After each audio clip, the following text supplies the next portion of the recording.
ସାଙ୍ଗମାନେ ଗୋଟେ ଭିଡ଼ିଓକୁ ଆପଣଙ୍କୁ ସ୍ୱାଗତ। ଏ ବାବା ଚିନ୍ତାମଣି ଚାଟ୍ ଷ୍ଟଲ୍।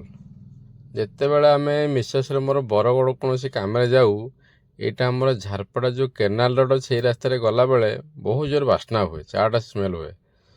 ତ ସେଇଦିନ ଭାବିଲୁ ଯେ ବରଗଡ଼ ଗଲୁ, କାମ ଥିଲା, ଫେରିଲାବେଳେ ମୁଁ କହିଲୁ ଗୋଟେ ଥର ଖାଇକି ଆସିବା। ତ ସେଦିନ ଅଟକି ଗଲୁ, ଦେଖିବା କେମିତି କ'ଣ ଲାଗୁଛି। ବାସ୍ନା ତ ବହୁତ ବଢ଼ିଆ ହେଉଛି। ତ ଆମେ ତ ମାଗିଲୁ ପ୍ଲେଟ୍ କେମିତି କ'ଣ, ଫୁଲ୍ ହାଫ୍। ସେ କହିଲେ ଆମର ଫୁଲ୍ ହାଫ୍ ନାହିଁ, ସବୁ ଆମର 30 ଟଙ୍କା। ଏଠୁ ମୁଁ କହିଲି ଠିକ୍ ଅଛି, ଖାଇଲୁ। କିନ୍ତୁ ଖାଇସାରିଲା ପରେ ସେ 40 ଟଙ୍କା କହିଲେ ନେବା ପାଇଁ ମୁଁ କିଛି ଧରିପାରିଲିନି କଥାଟାକୁ। ତେଣୁ ଯାହା ବି ସେ 40 ଟଙ୍କା ତାଙ୍କୁ ମୁଁ ଦେଲି।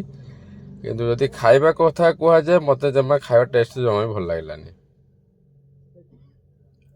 ସେମାନେ ସବୁ ମସଲା ପକାଉଛନ୍ତି, ଆଉ କିନ୍ତୁ ମୋତେ ଟେଷ୍ଟ ଭଲ ଲାଗିଲା। କାହିଁକିନା କ'ଣ ତା'ର ହେନା ମୁଁ ସେ ପ୍ରିପାରେସନ୍ କରିଥିଲେ ମୁଁ କହିପାରିବିନି, ମୋତେ କିନ୍ତୁ ଭଲ ଲାଗିଲାନି। ସବୁ ଜିନିଷ ପଡ଼ିଥିଲା, ବାସ୍ନା ବି ବହୁତ ବଢ଼ିଆ ହେଉଥିଲା, ମୋତେ ତ ଭଲ ଲାଗିଲାନି। ଯଦି ଆପଣ ଭାବୁଛନ୍ତି ହଁ ଆଜି ଏହାର ଖାଇବେ, ରେଟିଂ ମୁଁ କହିବି 10ରୁ 3, ଆଉ ଅଧିକା ରେଟିଂ ଦେଇହେବନି, ପଇସା ପୁରା ବେକାର ହେବ ଆପଣଙ୍କର। ଗୋଟେ ଜିନିଷ ହେଉଛି ଖାଇବାଟା ନିନ୍ଦିବା କଥା ନୁହେଁ, ଯେହେତୁ ଫୁଡ଼୍ ବ୍ଲଗିଂ କରୁଛି, କେଉଁ ପଟେ କାହାକୁ କ'ଣ ଭଲ ଲାଗେ କ'ଣ ନାହିଁ କହିହେବନି। କିନ୍ତୁ ମୁଁ କେବେ ଚାହିଁନି ଗୋଟେ ଲୋକ ହକ୍ ପଇସା ଦେଇ ଖାଉଛି ତା'ମାନେ ତା'ର ପଇସା ନିହାତି ଉଠିବା ଦରକାର। ତେଣୁ ଜମା ବି ଟ୍ରାଏ କରନ୍ତୁନି।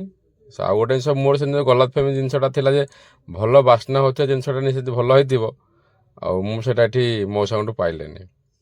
ଆଉ ମୋତେ 30 ଟଙ୍କା କହି କାହିଁକି 40 ଟଙ୍କା ନେଲେ ସେଇଟା ମୁଁ ବି କହିପାରିବିନି।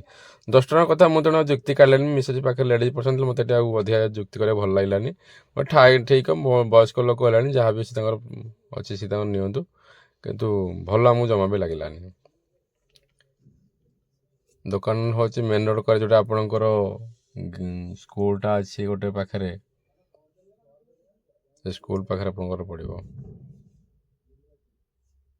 ପାଖରେ ଶିବ ମନ୍ଦିରଟା ଅଛି, ଜେବିଏସ୍ ସ୍ମାର୍ଟ ପାଖରେ। ଏଇଟା ଗୁରୁକୁଳ ସ୍କୁଲ ଜେବିଏସ୍ ସ୍ମାର୍ଟ ମଝିରେ ପଡ଼ିବ। କ'ଣ ପକେଇ ନାହାନ୍ତି ବୋଲି କହିବେନି। ଯେତେବେଳେ ସବୁ ଜିନିଷ ପ୍ରିପେୟାର କରି ଦେଉଥାନ୍ତି ନା, ମୋ ପାଟିରେ ଏପଟେ ଠିଆ ହେଇଥାଏ, ଲାଳ ଗଳିଲାଣି। ମୁଁ କହିଲି କେତେ ଜିନିଷ ପକାଉଛନ୍ତି, ଆଉ ଟେଷ୍ଟ ଆଜି ବହୁତ ବଢ଼ିଆ, ଚା'ଟା ବି ମନ ଖୁସି ହେଇଯିବ। କିଛି କିଛି ଭଲ ଭଲ ଜାଗା ଅଛି ଖାଇବା, ଦୂର ହେଲେ ବି ଲାଗେନି ଯେ ହଁ ମୁଁ ଏତେ ବାଟ ଆସିଲି, କାରଣ ଟେଷ୍ଟ ସେଭଳିଆ କରିଥାନ୍ତି। ମାନେ ସେ ମଉସା କ'ଣ ନ ପକେଇଥାନ୍ତି ବୋଲି କହିବନି, ସବୁ ପଡ଼ିଥିଲା, କିନ୍ତୁ ଟେଷ୍ଟ ପୁରା ବେକାର। ରେଟିଂ ଭାବୁଥିବ 10ରୁ 3, ମାନେ ଚିନ୍ତା କରନ୍ତୁ କେଉଁ ରେଟ୍ରେ ମାନେ ଖାଇବା ଏତେ ଖରାପ ଲାଗିଥିବ।